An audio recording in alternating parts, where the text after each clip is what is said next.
Hello friends, मैं अंकिता तिवारी। जैसा कि हम सभी जानते हैं कि हम इतिहास के बहुत ही महत्वपूर्ण विषय सिंधु घाटी की सभ्यता और उसकी संस्कृति के बारे में पढ़ रहे हैं। आज हम पढ़ेंगे सिंधु घाटी सभ्यता के संगठन और पतन संबंधी विचारधारा। सबसे पहले सिंधु घाटी सभ्यता के संगठन में हम देखते हैं सामाजिक दशा, आर्थिक दशा, धार्मिक दशा तथा कलात्मक दशा। सामाजिक दशा। सिंधु कालीन समाज 4 वर्गों में विभाजित थे: विद्वान, पुरोहित, वैद्य, ज्योतिषी, योद्धा, सैनिक व राजकीय अधिकारी, व्यवसायी, व्यापारी, श्रमजीवी, मेहनत तथा मजदूरी करने वाले लोग। इस बारे में हम सभी को जानकारी है कि इतिहास में हमने वर्ण व्यवस्था को पढ़ा है, जिसमें 4 वर्ण थे: ब्राह्मण, क्षत्रिय, वैश्य तथा शूद्र। इन चारों वर्णों को उनके अधिकारों और कर्तव्य के आधार पर समाज में विभाजित किया गया था। उसी तरह सिंधु कालीन सभ्यता में भी समाज जो है वो 4 वर्गों में विभाजित था। भोजन शाकाहारी तथा मांसाहारी दोनों प्रकार का किया जाता था। वस्त्र ऊनी तथा सूती दोनों प्रकार के वस्त्र प्रचलन में थे। उत्तरीय की तरह शॉल व अधोवस्त्र प्रमुख थे। आभूषण विभिन्न धातुओं से निर्मित आभूषणों का प्रयोग स्त्री तथा पुरुषों द्वारा किया जाता था। यहाँ आभूषणों को भी 2 वर्गों में बांटा गया। सबसे पहले हम देखते हैं धनी लोगों के आभूषण। स्वर्ण, चांदी, कीमती पत्थर तथा हाथी दांत के बने होते थे।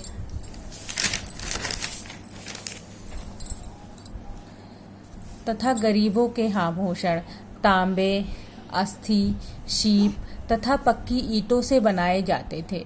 अब है मनोरंजन के साधन। मनोरंजन के साधन में सिंधुवासी शतरंज, संगीत, नृत्य, जुआ आदि से मनोरंजन करते थे। आवागमन के साधन सिंधुवासी आवागमन के लिए अर्थात एक स्थान से दूसरे स्थान जाने के लिए बैलगाड़ियों तथा इक्के गाड़ियों का प्रयोग करते थे। अब है मृतक संस्कार। हम सभी जानते हैं कि हमारे संस्कार जो हैं वो अलग अलग होते हैं तथा हम उनका पालन अलग अलग तरीके से करते हैं। इसी तरह सिंधु घाटी सभ्यता में भी कुछ संस्कार थे जिसका ये लोग पालन करते थे। हम यहाँ पे मृतक संस्कार के बारे में पढ़ेंगे कि शव को जमीन में दफना दिया जाता था तथा कुछ लोग मृतक शरीर को खुले में पशु पक्षी के भक्षण हेतु कुछ दिनों के लिए फेंक देते थे तथा बाद में शेष बची अस्थियों को जमीन में गाड़ देते थे। आर्थिक दशा अर्थात सिंधु घाटी सभ्यता की अर्थव्यवस्था कैसी थी। कृषि। हड़प्पा सभ्यता कृषि पर आधारित अर्थव्यवस्था थी। यहाँ के निवासियों का मुख्य पेशा कृषि था। कृषि के बारे में भी हमें पता यहाँ के महत्वपूर्ण प्रमाणों तथा साक्ष्यों से चलता है, जैसे बनावली से मिलने वाले जौ के प्रमाण तथा पक्की ईंटों से बने हल के प्रमाण, कालीबंगा से जुते हुए खेत के प्रमाण तथा लोथल से मिलने वाले चावल के प्रमाण आदि से हमें कृषि के बारे में जानकारी प्राप्त होती है। उर्वरता का मुख्य कारण सिंधु नदी में प्रतिवर्ष आने वाली बाढ़ थी। शुरू में मैंने आपको 4 सभ्यताओं के बारे में बताया: मेसोपोटामिया की सभ्यता, मिस्र की सभ्यता, चीन की सभ्यता तथा सिंधु घाटी की सभ्यता, जिसमें मिस्र की सभ्यता को नील नदी की सभ्यता भी कहा जाता था। मेसोपोटामिया जो कि दजला और फरात नदी के तट पर स्थित थी। चीन की सभ्यता जो कि येलो नदी के तट पर स्थित थी तथा सिंधु घाटी की सभ्यता जो कि सिंधु नदी के तट पर स्थित थी। अर्थात इन सभ्यताओं के फलने फूलने का एक मुख्य कारण नदी के तट पर स्थित होना भी था। अब है मुख्य फसलें: गेहूं, जौ, कपास, राई, मटर, खजूर, अनाज इसकी मुख्य फसलें थी। इन मुख्य फसलों में भी सिंधु घाटी सभ्यता में 2 फसलें ऐसी थी जो कि अत्यंत ही बहुत ही महत्वपूर्ण थी, जैसे कपास। सर्वप्रथम कपास की कृषि हड़प्पा वासियों द्वारा की गई थी। यूनानियों को कपास का ज्ञान भारतीयों से हुआ था। यूनानी कपास को सिंडन भी कहते थे। फिर है गेहूं। गेहूं यहाँ का प्रमुख खाद्यान्न था। यहाँ गेहूं की 2 प्रजातियां ट्रिटिकम कम्पेक्टस तथा स्फ्रोकोकम उगाई जाती थी, जिसकी पैदावार आज भी पंजाब में होती है। कृषि उपकरण प्रस्तर तथा कांस के बने होते थे, जैसे हल, कुदाल तथा कृषि कार्य के लिए नदियों के जल, वर्षा के जल तथा कुओं का उपयोग किया जाता था।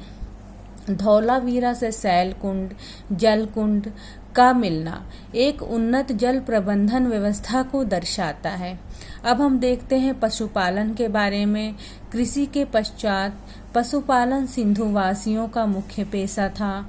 बैल, ऊंट, भैंस, भेड़, बकरी, कुत्ते तथा ये लोग बिल्ली पालते थे। व्यवसाय सिंधु वासियों के विदेशों से व्यापारिक संबंध थे। व्यापार थल व जल मार्गों द्वारा किया जाता था। उनके मेसोपोटामिया, अफगानिस्तान एवं मध्य एशिया क्षेत्र से व्यापारिक संबंध थे। लोथल, जो कि सिंधुकालीन सभ्यता का बहुत ही महत्वपूर्ण स्थल माना जाता है, वह भी समुद्री मार्ग से होने वाले व्यापार के लिए प्रसिद्ध था। हड़प्पावासी चांदी ईरान तथा अफगानिस्तान से मंगाते थे।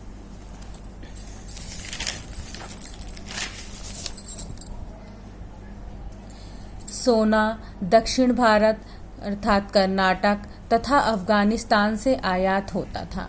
नाप तोल के साधन नाप तोल के लिए सीपी के टुकड़ों तथा बाटों का उपयोग किया जाता था तथा नाप तोल की इकाई 16 थी। धार्मिक दशा सिंधुकालीन सभ्यता से मिलने वाले प्रमाणों से हमें धार्मिक दशा के बारे में भी जानकारी मिलती है कि ये लोग धार्मिक विचारधारा तथा धार्मिक प्रकृति के भी थे। जैसे मातृ देवी की उपासना, सिंधुवासी स्त्री की मातृ देवी के रूप में उपासना करते थे। शिव की उपासना पशुपति महादेव के रूप में की जाती थी। वृक्ष तथा पशुओं की उपासना वृक्षों में पीपल, महुआ, तुलसी तथा पशुओं में कुबड़ वाला बैल तथा सांप की उपासना की जाती थी। कलात्मक दशा के बारे में भी हमें सिंधु घाटी सभ्यता के मिलने वाले प्रमाणों से जानकारी प्राप्त होती है। जैसे कालीबंगा से मिलने वाले अलंकृत ईंटों के प्रमाण से हमें पता चलता है कि ये लोग भवनों के निर्माण में बहुत ही सुप्रसिद्ध थे तथा सिंधु घाटी सभ्यता के निवासियों को लोहे का ज्ञान नहीं था। हड़प्पावासी कांसे के निर्माण और प्रयोग से भली भांति परिचित थे। अर्थात सिंधु घाटी सभ्यता को कांस्युगीन सभ्यता भी कहा जाता है। कांसा, टिन और तांबा मिलाकर तैयार किया जाता था। मिट्टी के बर्तन चाक द्वारा मिट्टी के बर्तन बनाए जाते थे। मूर्तियाँ हमें यहाँ खुदाई से बहुत सारी मूर्तियों के बारे में भी जानकारी प्राप्त होती है तथा मूर्तियों का निर्माण मुलायम पत्थर, भूरी तथा पीली चट्टानों को काट कर किया जाता था। मनके उत्खनन में मनके प्राप्त हुए हैं। इनके निर्माण में सेल खड़ी, गोमेद, शंख मिट्टी, हाथी दांत, स्वर्ण एवं चांदी का प्रयोग किया जाता था। इन मनकों का प्रयोग सिंधुवासी गले और कमर के आभूषणों के रूप में करते थे। लिपि ज्ञान सिंधु घाटी की लिपि की सूचना मुख्यतः मोहरों से मिलती है। इसके अतिरिक्त मृद भांडों, कुल्हाड़ियों एवं ताम्र पट्टिकाओं पर भी लिपियों के प्रमाण मिले हैं। सिंधु लिपि में लगभग 64 मूल चिन्ह एवं 400 से 500 तक तीक्षराक्षर है। इसकी लिखावट दाईं ओर से बाईं ओर की जाती थी। अब हम पढ़ेंगे पतन संबंधी विचारधारा। जैसे कि मैंने आप सभी को पहले ही बताया कि इस सभ्यता का कोई भी लिखित प्रमाण नहीं है। यह सभ्यता सिर्फ और सिर्फ प्रमाणों पर आधारित है। उसी तरह हमने सिंधु घाटी सभ्यता के समय काल को देखा, उद्भव संबंधी विचारधारा को देखा, जहां विद्वानों ने अपने अलग अलग मत दिए थे। उसी तरह हम इसके पतन संबंधी विचारधारा को भी देखते हैं, जो कि एक निश्चित समय नहीं था। यहाँ भी विद्वानों ने अपने अलग अलग मत ही दिए हैं। जैसे सिंधु सभ्यता को आर्यों ने नष्ट किया, ये R.A.M.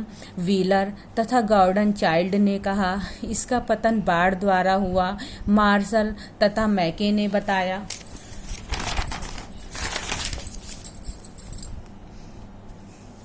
वर्षा में कमी के कारण कृषि एवं पशुपालन पर बुरा असर पड़ा। ऑस्टिन ने कहा, भूकंप के कारण यह सभ्यता वीरान हो गई। यह डेल्स ने कहा, इसके विनाश का प्रमुख कारण जल प्लावन था, साहनी द्वारा बताया गया, तथा जलवायु में परिवर्तन एवं अनावृष्टि के कारण इस सभ्यता का पतन हुआ, अमलानंद घोष द्वारा बताया गया।